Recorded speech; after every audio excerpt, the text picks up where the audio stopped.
بھاولپور کی تحصیل میں ایک حاصل پور میں ایک واقعہ پیش آیا ہے کہ بیٹے نے باپ کو جائیداد کے لیے سانپ سے ڈسوا دیا اور ایف آئی آر اس کی ہوئی ہے. جو اس کو سما نے بھی ہم نے بھی رپورٹ کیا ہے کہ ایف آئی آر کے مطابق ملزم نے جائیداد کے تنازع پر باپ پر سانپ چھوڑا ہے اور بیٹے نے جائیداد کے تنازع پر سانپ سے ڈسوایا ہے. پولیس کے مطابق ملزم نے باپ کو رسیوں سے باندھ کر تشدد کیا ہے اور والد کی مدیت میں ہی بشیر احمد کی وہ مقدمہ درج کیا گیا ہے. بسم اللہ والصلاة والسلام علی رسول اللہ وعلی آلہ وصحبہ وعلہ وبعد. آپ ایک واقعہ یہ اور 10 آپ کے علم میں ہوں گے اور سامعین اور قارئین کے سامنے اور کئی واقعات ہوں گے. میں اس سب کے پیچھے جو بڑا سبب ہے اس کو بیان کرنا چاہتا ہوں. دیکھیں اسلام جو ہے نا یہ معاملات، اخلاقیات اور عقائد اور عبادات کا مجموعہ ہے. لیکن ہمارے ہاں یہ جو پڑھتے ہیں ان کو نوکری نہیں ملتی. نوکری ملتی ہے جو فزکس پڑھے، کیمسٹری پڑھے، بایو پڑھے، میتھ پڑھے، انگلش پڑھے. تو ہمارے جو بدقسمتی سے تعلیمی ادارے ہیں وہ ہیومن بینگ نہیں بناتے، ہیومن ریسورسز بناتے ہیں. اس میں ٹیچر کو اس بات کی فکر نہیں ہوتی کہ اس کا اخلاق کیسا ہے اور اس کو باپ کے ساتھ سلوک کرنا ہم نے سکھایا کہ نہیں سکھایا اور اس کا پڑوسیوں سے تعلق کیسا ہونا چاہیے. اس کو تو معلوم ہے کہ یہ جو ایک سوال ہے نصاب کا یہ اس کو سمجھ آیا ہے یا نہیں آیا ہے. بچپن کے اسکولوں میں بھی بچہ فٹ بال بنا ہوا ہے. ٹیچر کک مارتا ہے چل گھر جا کر اخلاق سیکھنا ہے، میرے پاس تو نصاب ہے میں نے تو وہ پڑھانا ہے. اور استاد کے والد کک مارتا ہے جا ٹیچر میں نے وہاں بھیج دیا اب وہی تمہیں سب کچھ سکھائیں گے. نہ وہ سکھاتا ہے نہ وہ سکھاتا ہے. اور بدقسمتی سے جو ہمارے دینی حلقے ہیں ان سے آج کا نوجوان وہ تھوڑا دور ہوتا چلا جا رہا ہے. تو یہ باپ کی عزت کون سکھائے گا؟ اسی باپ نے اس بچے کو کسی ایسے اسکول میں ڈالا ہوگا جو روٹین ہے، جو روٹین ہے. اللہ جانتا ہے باپ یہ نہیں سمجھتا کہ میرا بچہ مجھ پہ جنازہ نہیں پڑھنے کے لائق، میں کیا پڑھا رہا ہوں اس کو. تو یہ بہت بڑا مسئلہ ہے اور اس کے پیچھے ہم افسوس کریں اور بہت برا زمانہ ہو گیا، زمانے کو برا کہنا شروع کر دیں، یہ غلط بات ہے. ہمیں اوور آل اپنے سسٹم پر غور کرنے کی ضرورت ہے کہ آپ اپنے بیٹے کو کیسے اسکول میں داخل کروائیں گے. ایک اسکول ہے اس کی انگریزی تھوڑی کمزور ہے مگر وہ دعائیں سکھاتا ہے، نماز سکھاتا ہے، جنازہ سکھاتا ہے، قنوت سکھاتا ہے، اخلاق سکھاتا ہے، سلام لینا سکھاتا ہے، حقوق سکھاتا ہے، مگر انگریزی اس کی تھوڑی ڈاؤن ہے. اور دوسرے کی میتھ اور انگریزی بہت اچھی ہے. تو کس اسکول کو بچے کے لیے پسند کریں گے؟ یہ ہے سوال. اصل میں ہمارے یہاں معیار یہ بن گیا ہے کہ یار اسکول ایک دم یار میرا بچہ ابھی 6 مہینے ہوئے کندھے ہلا ہلا کے انگریزی بول رہا ہے، یہ معیار ہو گیا ہے. تو ہم چاہتے ہی نہیں کہ میرا بچہ نیک بنے اور میرا فرما بردار ہو اور اس کو حقوق کی کوئی پہچان ہو، بڑوں کا کچھ احترام ہو. ہم ان کو ایسے اداروں میں داخل کروا رہے ہیں تو اس کا نتیجہ پھر یہی نکلنا ہے. اللہ ہمیں معاف. اس میں ہم طالب علموں کا اور علماء کرام کا بہت بڑا کردار ہے کہ ہم اس ڈوبتی ہوئی کشتی کا سہارا بنیں اور آگے بڑھ کر کچھ ایسے سوشل میڈیا کے پروگرام کچھ آپ جس طرح یہ کر رہے ہیں اور یہ بابرکت پروگرام ہے، ان سب کے تھرو دھکے کے ساتھ لوگ نہیں چاہ رہے کہ سیکھیں، ان کو سکھایا جائے کہ تمہارے والدین کا کیا حق ہے. رب ذوالجلال فرماتے ہیں فَلَا تَقُلْ لَهُمَا اُفٍّ وَلَا تَنْهَرْهُمَا. اف کیا ہوتی ہے؟ باپ سے کوئی کام سرزد ہو گیا تو ابے ارے کیا کر دیا یہ بھی نہیں کہنا، یہ بھی نہیں کہنا اگرچہ وہ کام واقعتاً اچھا نہ ہوا ہو، یہ بھی نہیں کہنا. اور اب وَلَا تَنْهَرْهُمَا ان کو ڈانٹنا نہیں. اب یہ سانپ ڈسوانا اور رسیوں سے باندھنا اور پٹائی کرنا کوڑے کے ساتھ سب واقعات ہماری آنکھوں کے سامنے ہیں. یہ اس وقت ہوتے ہیں جب کتاب و سنت کی تعلیم سے، رسول اللہ صلی اللہ علیہ وسلم کی بتائی ہوئی سیرت سے ہم دور ہٹتے چلے جاتے ہیں. تو ہمیں بجا طور پر، میں اس کا خلاف نہیں ہوں کہ بایو پڑھی جائے، کیمسٹری پڑھی جائے، جو یہ ضرورتیں ہیں، یہ دنیا کے دھندے ہیں، پہلے بھی چلتے تھے. اصل میں طالب العلم فریضۃ علی کل مسلم سے وہ علم مراد ہے جو اللہ اس کے رسول صلی اللہ علیہ وسلم کا علم ہے، جس میں یہ اخلاقیات سکھائے جاتے ہیں. انسان کو صرف ہیومن ریسورسز نہیں بنایا جاتا، اچھا انسان بنانے، اچھا انسان مصعب کس طریقے سے یہ جو واقعہ ہے قرآن کریم کی آیت مبارکہ فرمائیے کتنی مرتبہ اگر آپ فوری طور پر ذہن میں آئے کہ والدین کے حقوق کے حوالے سے اللہ تعالیٰ نے حکم فرمایا ہے، سورہ بقرہ میں تو شروع میں آ جاتا ہے۔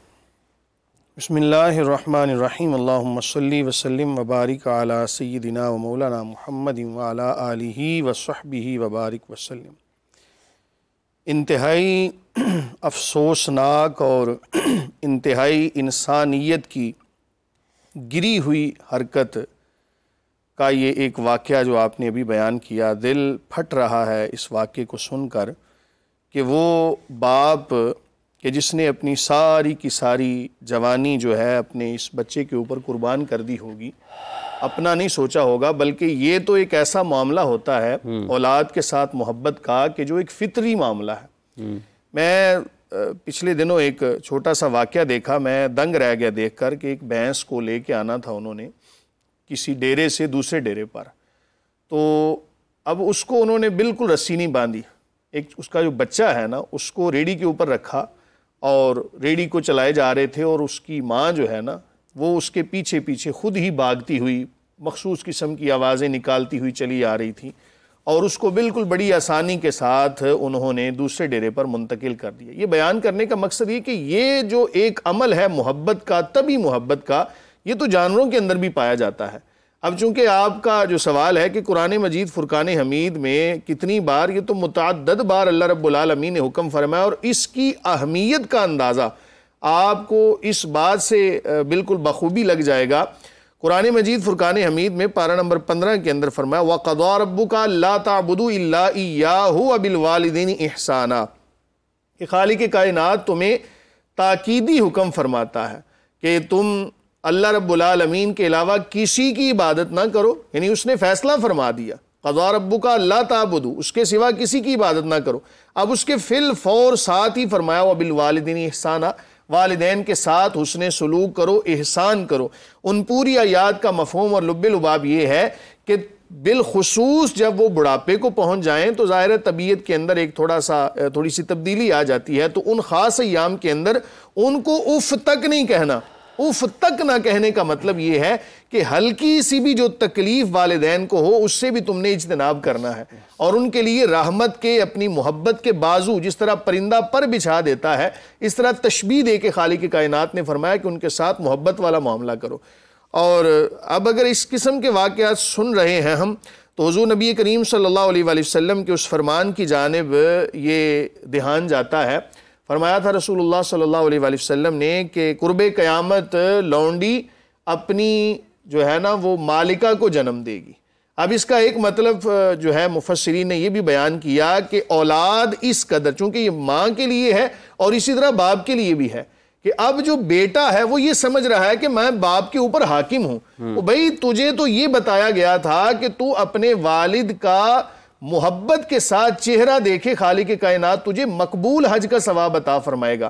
بڑی بدقسمتی کے ساتھ کہ ہمیں یہ فضائل کی احادیث یاد ہوتی ہیں لیکن کبھی ہم نے اس کا مفہوم مخالف نہیں دیکھا۔ ہر چیز کا ایک مفہوم جو ہمیں نظر آ رہا ہوتا ہے وہ ہوتا ہے، اور ایک اس کا مفہوم مخالف ہوتا ہے کہ اس کام کو کرنے کا فائدہ یہ ہے، اور اگر اس کا متضاد کریں گے تو اس کا نقصان کیا ہے۔ جس باپ کے چہرے کو دیکھنا مقبول حج کا ثواب ہے، اگر وہی بیٹا باپ کے اوپر تشدد کرے گا تو آپ اندازہ کریں کہ اس بیٹے کا انجام کیا ہوگا۔ اور یہ قرب قیامت کی جو علامات ہیں ان میں سے ایک علامت یہ سمجھی جا رہی ہے، اور ایسے تمام لوگ کہ جو ماں باپ کے حوالے سے کسی قسم کے بھی ایسے کام کے اندر ملوث ہیں، ہلکی سی تکلیف کے اندر ملوث ہیں۔ ہم نے تو یہاں تک پڑھا کہ اگر ایک بیٹا، یعنی دو بیٹے ہیں نا باپ کے، ماں باپ کے دو بیٹے ہیں، ایک بیٹا ساری رات نفلی نماز پڑھ رہا ہے، نوافل کے اندر رات گزار رہا ہے، اور دوسرا بیٹا ماں باپ کی دل جوئی کے لیے ان کے ساتھ محبت کی باتیں کر رہا ہے، ان کا دل لگا رہا ہے، تو وہ عبادت کرنے والے سے بڑھ کر اس بچے کو ثواب عطا ہوتا ہے کہ جو ماں باپ کی دل جوئی کے لیے ان کے ساتھ باتیں کر رہا ہے۔ جی مسلم، اس میں ایک ایڈ کرنا چاہوں گا، جب انالیسز ہوتا ہے تو ہمہ جہت ہونا چاہیے۔ میں اس ظالم کی اس کرتوت کو جسٹیفائی نہیں کر رہا، لیکن ایک ایلیمنٹ یہ بھی ہے کہ پہلی بات جیسے میں نے عرض کیا کہ بچوں کو ایسے اسکولوں میں پڑھایا جاتا ہے جس میں یہ نہیں دیکھا جاتا کہ اس کی تربیت ہوگی یا نہیں۔ ویسے یہ تربیت گھر والوں کی اپنی بھی ذمہ داری ہے، اسکول جانے سے پہلے ذمہ داری ہے۔ اور دوسری بات یہ ہے کہ بسا اوقات، میں اس واقعے کی بالکل نہیں بات کر رہا، بسا اوقات والد اپنے بچوں میں فرق کرتا ہے، ٹھیک ہے، اور اس کے ریئیکٹ میں بھی اس طرح کے واقعات ہوتے ہیں۔ ٹھیک ہے، رسول اللہ صلی اللہ علیہ وسلم کے پاس حضرت نعمان بن بشیر کے والد بشیر رضی اللہ عنہ آئے، کہنے لگے حضرت میں اپنے اس بیٹے کو غلام دینا چاہ رہا تھا، تو میری بیوی نے کہا کہ پہلے نبی صلی اللہ علیہ وسلم سے اجازت لے لو، تو میں آپ کے پاس حاضر ہوا ہوں۔ فرمایا اکلّ اولادک آتیتہ، ساری اولاد کو ایک ایک غلام دیا ہے؟ بولے نہیں۔ فرمایا اچھا تو پسند کرتا ہے کہ سارے بچے تیرے ساتھ برابر اچھا سلوک کریں؟ بولے وہ تو میں چاہتا ہوں۔ فرمایا تو سب کے ساتھ برابر اچھا سلوک کیوں نہیں کر رہا؟ اعدلوا بین اولادکم، اپنی اولادوں میں عدل کرو۔ چھوٹی سی مثال دیتا ہوں، جو بڑا بچہ ہے اس کو آپ نے ہٹا لیا اسکول سے کہ بھی بیٹے میرا گزارا نہیں ہو رہا، میرے ساتھ دکان پہ بیٹھا کر، اب دونوں نے مل کر محنت کی، چھوٹوں کو پڑھا دیا، ان کی 2-2 لاکھ تنخواہ ہے، یہ جاہل کا جاہل ہے۔ اب اگر تقسیم کی باری آئے گی تو وہ تو کہیں گے جی ہم تو ابے کی وراثت ہے، برابر کے حصے دار ہیں، تو اس کو چاہیے تھا جاتے وقت اس کو کچھ دے دیتا کہ بیٹے تیری مزدوری کے طور پہ 10%، 20% اضافی میں آتا، ہاں یہ تیرا بنتا ہے، تجھے میں نے محروم رکھا اس تعلیم سے، اور تو میرے ساتھ محنت کرتا رہا، میرے جسمانی طور پہ بھی میری خدمت کرتا رہا، اور کاروبار میں بھی محنت کرتا رہا، تو یہ بیٹو یہ اتنا حصہ اس کا اضافی ہے، اور باقی جو بچے گا وہ آپ نے تقسیم کرنا ہے۔ تو ہماری طرف سے بھی اس طرح کی مصیبتیں آ رہی ہیں، اور اس کا ریاکشن بھی ہے، مطلب ہم دونوں، اس کا مطلب یہ ہے کہ ہمارے معاشرے میں والدین بھی اسلامی تعلیمات سے انحراف کر رہے ہیں، جو شریعت نے ہمیں احکامات دیے ہیں، حتیٰ کہ تحائف کے تقسیم کے معاملے میں بھی اس سے بھی انحراف کر رہے ہیں، اور جو اولاد ہے وہ بھی پھر اسی ڈگر پر ہے۔ اگر وہ سمجھتے ہیں کہ اگر ایک کے ساتھ زیادتی ہو رہی ہے تو پھر جو دوسرا ہے وہ اس کی ریاکشن میں رد عمل میں آ جاتا ہے، پھر اس قسم کے واقعات ہو جاتے ہیں، کبھی ہوتا ہے نہ بھی ہوں، لیکن یہ بھی ایک وجہ آپ کے خیال میں ہے۔